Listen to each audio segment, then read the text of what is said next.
Pangalsingna kuntor padagi, pangalsingna lat padagi, Manipurda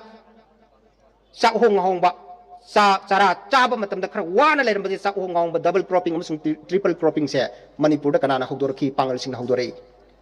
aduna maram oraga saba thak se marang kaina khage ma maharaj ki matam da marang kaina sar kidana lem padagi madu tungsin na thamna na bagi damakta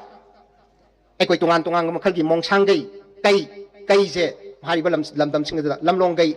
mongsang gai tungan tungan ba kai sing se kai mafam se Manipur ki mafam kaya da kai ki kwai ki mapi oi ba mafam yam saw na thamba mafam kai bi tungan tungan ba kai sing se masi sem ba hore Associate Professor N Sanatomba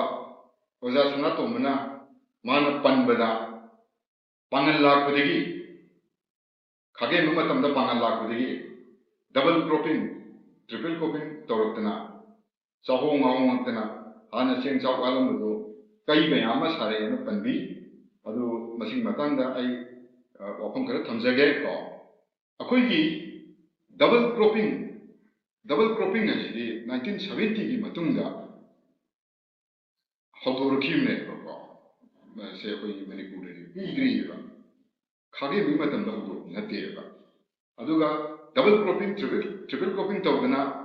Akoigi same chap Pungatana Kaime Amas Hare and Manatambi Adu Mazu Lamilon Puyaga Padrabza Toponomi Kandrabza Akoigi Lamnon Kai say Akoigi Lai Hatak Poi Matamdigi Akoigi Kai Sare and Lamnon Kai Harini Aduga Akoigi Kyambe Harisi 1470 the Palamba Kyambaning Togi Matamda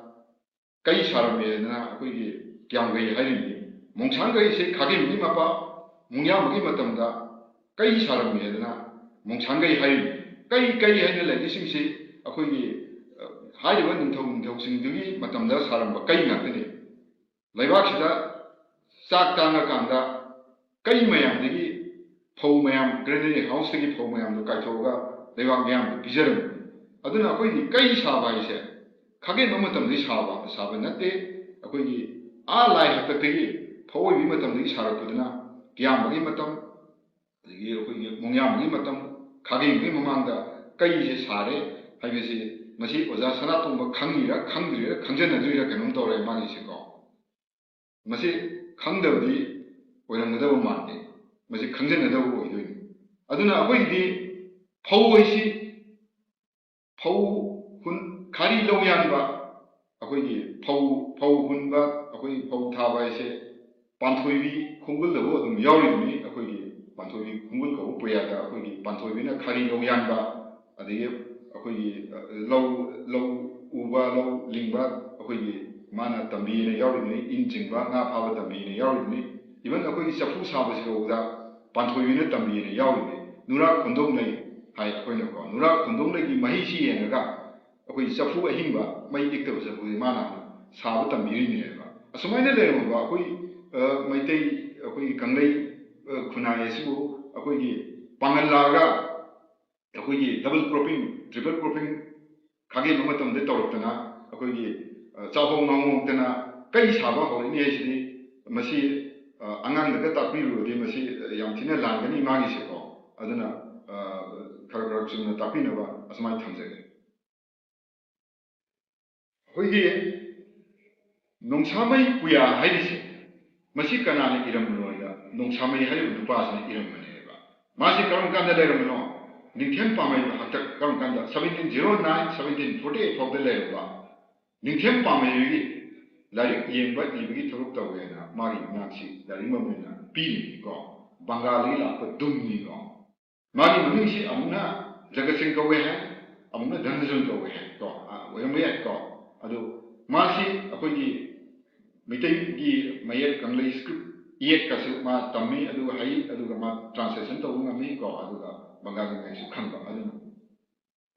Gariunas Ninto in Kempami like Yembi Evi Toto in a Mayan said Larimum Bill, Larimum Makanyam, Larimum Warigum, Larimum Sumum Sumum, Larimum Sanam Town, etc. Sumana Makan Manapur, Larimum Seko. Aduna Haiba Nongsamai Haiba Nupasina Akoigi Nitoron Manasa Kalaga Adi Gariniwas Mamanda 자라이 넘버래 자라이 넘기 마망다 돈chen 넘버래 돈chen 넘기 마망다 거기 바이콤벌래 바이콤기 마망다 군자오벌래 군자오기 마망다 가게벌래 아주 이따라기 시즌 06다 가게 무기 맞답니다 농참의 하려고 누파하시나 거기 방은 징글 란 속나보다 농사동의 통합하는 란 속나이 하이나 마기 무인지 농참의 거기 하실래 아다 가게 문인 통세 파를 구이 분력을 구이 하이래 바 거기 무슬림스나 아다 마나 거기 닌토 하이가 하이 아다 다도미 아도 마나 하이 다도도 술래때 아도 뭐 토끼로 술래때 거 아드나 가게 무기 맞답니다 사노문나 란내가 따라 란따리가 강부들이 무슬만 나티 가사르가 젠티아가 타이는데 레이바 미크람 무바 무미 하이 무신두니 아도 अखोई खागे मना सामों मल्ला माइथिरो पीरो मतुंगदा सिदामते लेहंदे मरमदे लोइने हलनगी अदुनो खागे ममतमदे लाकदो अखोई मुसलमान नते अखोई मुमी हाइबा कासागा जेंतियागा ताइमदे लेबा मी खरा मुबा tribe समानबा हाइबा कनोसिंग मियो मियो कामुसिंग अदुनी खागे ममतमदा Pangan लाई एने ई सिकनाना first Iram 농사의 하려고 과스니 이런 가리기 이산데 가리기 프레벤션 떠오리 마기 페이먼 포션 방나바 아이디 방안을 람 속나보다 마시 농사동의 통합회 아두가 거기 농사동의 통합하는 람 속에 해나 마기 위치 농사의 해는 거기 아두 마기 민디 가능조 엘라이스 자가층 하리시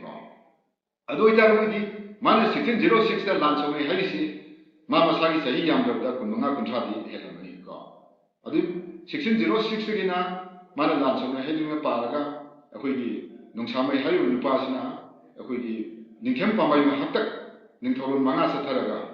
닝캠 파마이마 학탁 1732다 라이산콩 머루드 킨바 라인토기 콜루도 바가반 다스 나란 다스 하움 실lum바 뭐음 아디 미얀도 마네 리토가 라이산콩 머루드 킨바 사나메히 콜루도 예카이 하이리 마시 아코이기 पामही Bellary ले कोई सेन कोई पामही वाली दे यावरी को करे हाई याव बेदा नोंसामई को अकन बन सुंथक खुमने जिंगबी गनु इपुओ नामनो सेंजाबा अमगोना मयान पोइते इन्ना निंखेम गरिनो सातकी अखोई खोयाम अमत काई सेमथ्रिबनी को सगोल मगुक्ति अंगकु मुसंगले नोंसामई ना हाई को गुरु शांतिदास मंतना परिम पथाप तंबीरे हाई स्वाई तबना मासी गरीब निवास मतम 1709-1748 अदु मतमदा लेरंबा 1732 दा अखोई लेसानखों मरु विदि कोई वांगोई दे लेबा सनामही पुलुदु येखाई हाई अखोई भगवान दास नारायण दास हावुम सेलुंबा हावुम सगोल मकोक सेमाने लितोरगो अदु तारदि 1606 दा पांगन खागे मतमदा पांगन लाम सोनै हाइबा नोंसामै हाइबा दुपासना खागे मुगी मतमदा 1606 दा लाम सोनै हाइबो सिगी मतुंग खागे मुगी मसा खुंजावबुगी मसा पाइखोंबा अदगी अखोइगी पाइखोंबुगी मनाव नुपा तोनसेन नंबगी मसा नुपा सारायबा अदुगी मतुंग दा गरी नुपास निथोरुन मंगानीबा अदुई तादि पुन्ना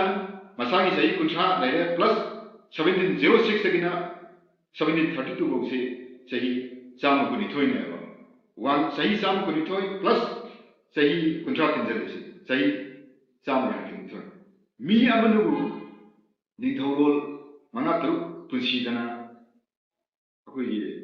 मपांगन कन्ना सही चामगा यांखै हेना पुंसीदना लेबियागरो मसी ओइथोक्तमने बा हाइबा नोंसामै पुयारिसे मसी असुंबा पुया नते को मसी अखोई नोंसामै हाइबा लारिंगम नोंसामै इसना लानि सनमा पुया करमगानि सरमबा निंखेम पामै हक्तक्का करिबि सलिबा मागी फेमन पोर्शन फंगनबा इसलमा पुया पांगन जे खागे मतम लाए इसलमा लंथावनि फावनि गाइजन को सुंबा आरामबला पिक थले दु हाइबा आरामबला सिंगसे सिंग असिदगी रेफरेंस फ्लोर एम लालकनी डायरेक्ट पावे म्यूजिकना फिल्टर तो वमा दरकार होय अदना पामनसी ꯚꯩꯒꯆꯟꯗ꯭ꯔ ꯃꯇꯝꯗ ꯂꯥꯛꯈꯤꯕꯅꯤ ꯈꯥꯒꯦꯝꯕ ꯃꯇꯝꯗ ꯂꯥꯛꯈꯤꯕ ꯅꯠꯇꯦ ꯈꯥꯒꯦꯝꯕ ꯃꯇꯝꯗ ꯂꯥꯛꯈꯤꯕꯁꯤ ꯑꯩꯈꯣꯏꯒꯤ ꯅꯣꯡꯁꯥꯝ ꯀꯩꯅꯣ ꯁꯥꯅꯣꯝꯕꯅ ꯂꯥꯟꯅꯦꯒ ꯇꯥꯔꯤꯕꯁꯤꯡꯗꯨꯗꯤ ꯀꯁꯥꯔꯒ ꯖꯌꯟꯇꯤꯌꯥꯒ ꯇꯥꯏꯅꯕꯗ ꯂꯩꯕ ꯃꯤ ꯈꯔ ꯎꯕ ꯇ꯭ꯔꯥꯏꯕꯁꯤꯡ ꯃꯥꯟꯕ ꯃꯤ ꯍꯥꯏꯔꯤꯕꯅꯤ ꯑꯗꯨꯅ ꯑꯌꯥꯝꯕꯅꯗꯤ ꯚꯩꯒꯆꯟꯗ꯭ꯔ ꯃꯇꯝꯗ ꯂꯥꯛꯈꯤꯕꯅꯤ ꯂꯥꯛꯄ ꯍꯧꯈꯤꯕꯅꯤ ꯑꯗꯨꯒ ꯑꯩꯈꯣꯏꯒꯤ ꯄꯥꯡꯒꯜ ꯑꯌꯥꯝꯕꯗꯤ ꯋꯥꯔꯜ ꯋꯥꯔ ꯃꯃꯥꯡ ꯃꯇꯨꯡꯗ ꯂꯥꯛꯄꯅ ꯑꯌꯥꯝꯕꯅꯤ ꯁꯨꯃꯥꯏꯅ ꯊꯝꯖꯒꯦ ꯑꯗꯨꯒ ꯑꯩꯈꯣꯏꯒꯤ ꯅꯣꯡꯁꯥꯃꯩ ꯍꯥꯏꯔꯤꯕ ꯄꯨꯌꯥꯁꯤꯁꯨ ꯑꯔꯥꯟꯕ ꯄꯨꯌꯥꯅꯤ ꯍꯥꯏꯕꯗ ꯁꯨꯃꯥꯏꯅ ꯊꯝꯖꯒꯦ